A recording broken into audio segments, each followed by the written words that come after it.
समोसरण और विधान को देखकर क्या त्रयंच जीवों को भी पुण्य हो रहा होगा? मनुष्य में किन के मनुष्यों को और कहाँ के मनुष्यों को कितना और कैसा पुण्य हो रहा होगा? क्या इनमें से किसी को पाप का बंध भी हो सकता है? यदि हाँ तो कैसे? और क्या यही विधान भविष्य में चिंतन करने पर पुण्य का कारण बन सकेगा? क्या इस अनुष्ठान का पुण्य मात्र वर्तमान तक ही सीमित है? मेरी जिज्ञासा का समाधान कीजिए। प्रश्न बड़ा अजूबा है। पुण्य बंध का ही कारण तक तो प्रश्न सीधा था,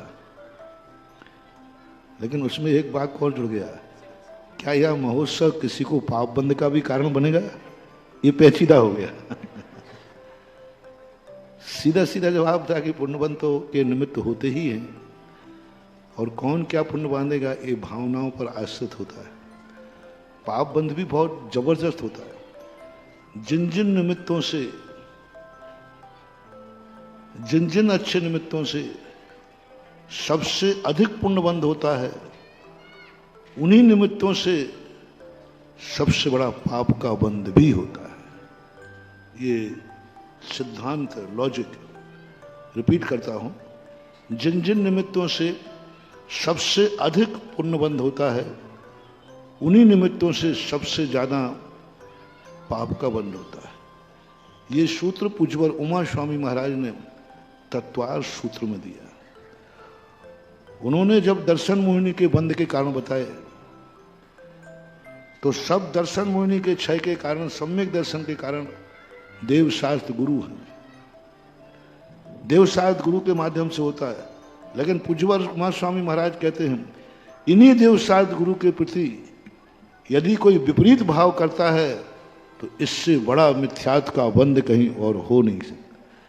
केवली संग सुत दे धर्म देवा वर्णवादो दर्शन मोहस्य, ऐसा एक कुछ सूत्र आया। केवली सुत संग धर्म देवा वर्णवादो। अब देखो, केवली भगवान से, साधु संग यानी दिगंबर साधु संत से, सुत यानी जिनवाणी से, इनसे तो कल्याण होता है।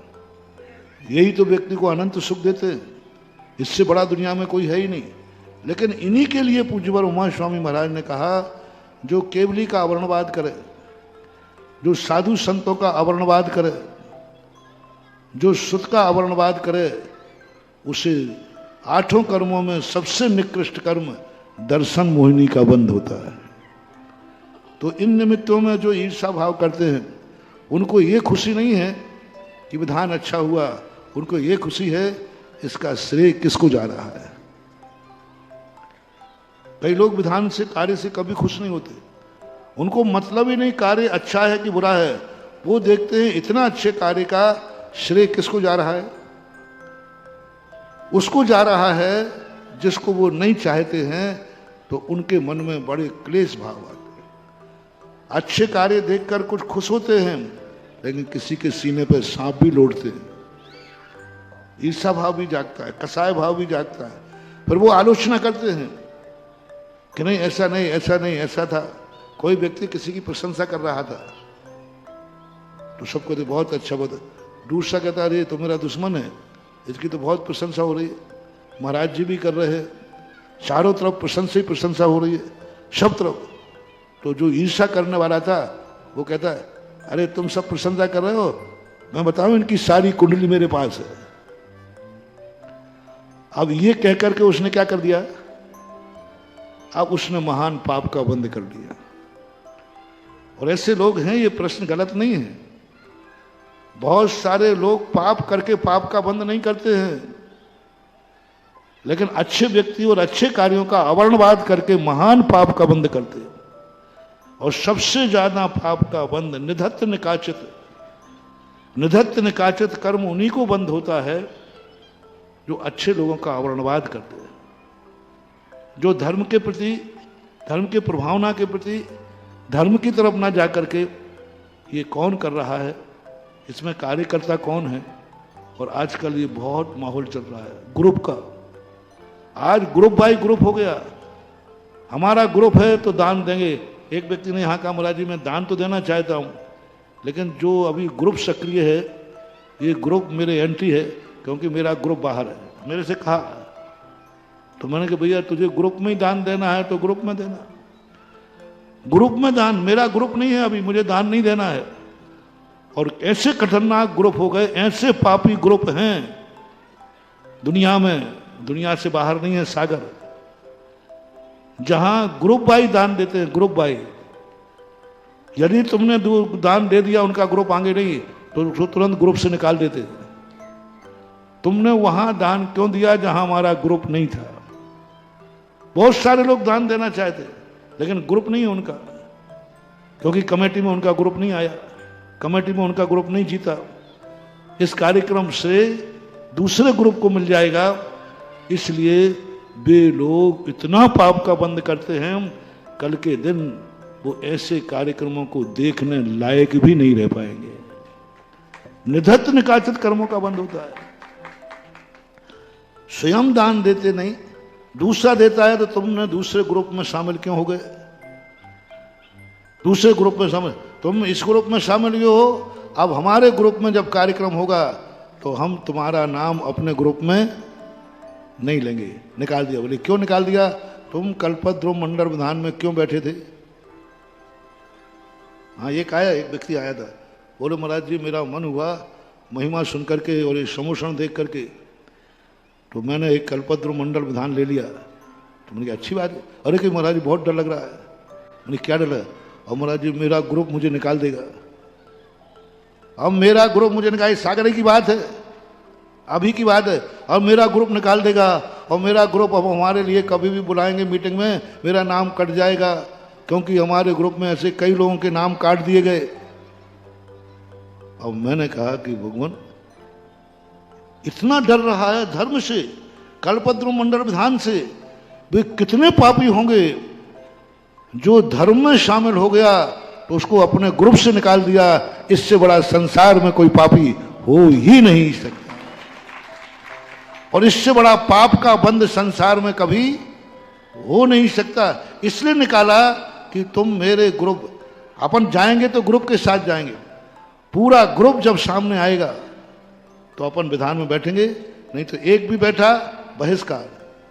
दुनिया में तो पापियों का बहिष्कार किया जाता है, लेकिन कुछ ऐसे पापी हैं जो धर्मात्माओं का बहिष्कार करते हैं। क्योंकि तुमने धर्म क्यों किया, तुमने वहां दान क्यों दिया, तुम वहां कलश क्यों बने, तुम चतुर्मास के पदाधिकारी क्यों बने, ये भी एक कसा है, ये भी कसा है। क्योंकि तुम अपने ग्रुप से अलग क्यों कटे। एक बहुत बड़ा, एक यहीं पर बहुत बड़ा नाम लिए बिना सबसे बड़ा कलश बैठाने का भाव था, पर उसने इसलिए भाव नहीं किया, महाराज जी भाव तो है, पैसा तो है, लेकिन मेरा ग्रुप मुझे निकाल देगा। तो मैंने कहा भैया जो ऐसे पापी ग्रुपों में रहता हो वो कृपया करके चतुर्मास का कलश ना बैठा ले। ऐसे पापी ग्रुप में रहता हो जिसको दान देते समय उसको डर है कि मुझे फलाना ग्रुप निकाल देगा यदि मैंने दान दे दिया। तो मैंने कहा जो ऐसे पापी ग्रुपों में रहता है, ये ऐसे लोगों का दान यहाँ आएगा तो कार्यक्रम फेल और कर देगा। कृपया करके ऐसे लोग दान ही ना दें। हमें उन लोगों का दान चाहिए, हमें उन लोगों को धर्म में चाहिए जो कहें धर्म के खातिर सारा भारत मुझे निकाल दे तो मैं निकलने को तैयार हूं, क्योंकि धर्म है। ग्रुप नहीं, परिवार भी निकाल दे, ग्रुप भी नहीं, बाप भी निकाल दे, ग्रुप भी नहीं, बेटा भी निकाल दे, वो है धर्म। देखो यदि तुम ऐसा करोगे तो बाप तुम्हें निकाल देगा। बोले मैंने कोई पाप तो नहीं कर रहा हूं ना। अरे दुनिया के तो वो लोग होते जो पाप करता तब निकालते, मैं तो धर्म कर रहा हूं। यदि बाप भी मेरे निकालता है तो मैं निकलने को मंजूर हूं, लेकिन मैं धर्म नहीं छोड़ूंगा। ऐसे धर्मात्माओं को सातिशय पुण्य का बंध होता है। ऐसे लोग पुण्य बंद कर लेते हैं जो कहते हैं निकालेगा, ग्रुप निकालेगा, परिवार निकालेंगे, लेकिन मैं कोई गलत कार्य तो कर नहीं रहा, मैं तो धर्म कर रहा हूं, मैं तो पूजा कर रहा हूं। तो बहुत ज्वलंत प्रश्न है। मैंने जो जहां होता है वहां प्रश्न भी वैसे आ ही जाते हैं।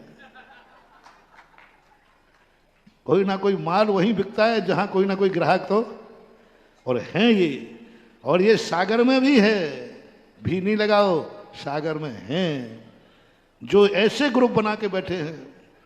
इसलिए तो पुण्य के बंध नहीं हो रहे हैं।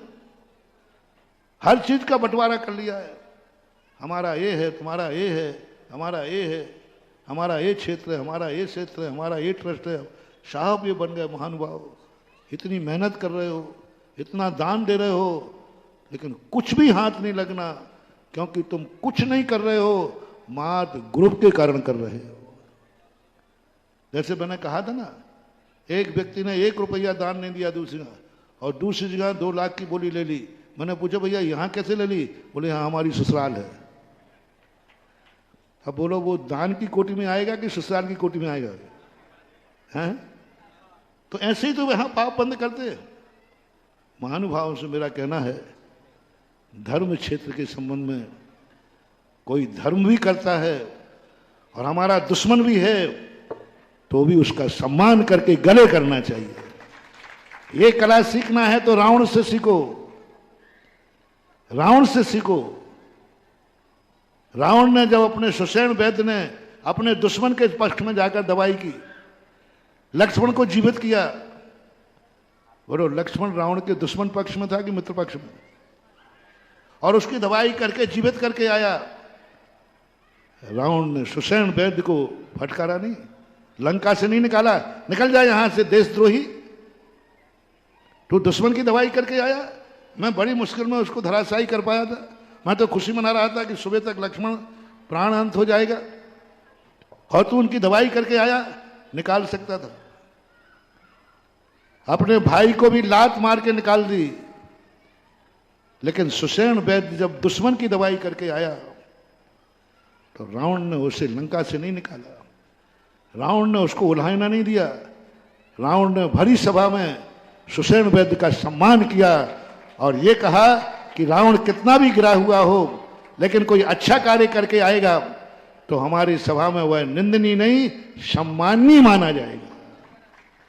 तो ऐसे ग्रुप करने वाले लोग थोड़ा रावण से शिक्षा लो कि धर्म कार्यों में, अच्छे कार्यों में सदा विशाल हृदय रखो, ग्रुपबाजी छोड़ो। अन्यथा ग्रुपबाजी के नाम से तुम कितनी मेहनत करोगे, क्योंकि तुम इसलिए मेहनत कर रहे हो कि तुम्हारे लिए श्रेय मिलता है, तुम ट्रस्टी हो, तुम्हारा ग्रुप है, इसलिए कर रहे हो। तो खोदोगे पहाड़ और निकलेगी चुहिया। इतनी मेहनत, इतना सब कुछ करने के बाद पुण्य खाते में कुछ नहीं मिलेगा, क्योंकि ये धर्म सूरज के समान होना चाहिए कि सूरज ये नहीं देखता है कि प्रकाश किसको मिल रहा है, वो तो यह देखता है मुझे प्रकाश देना है।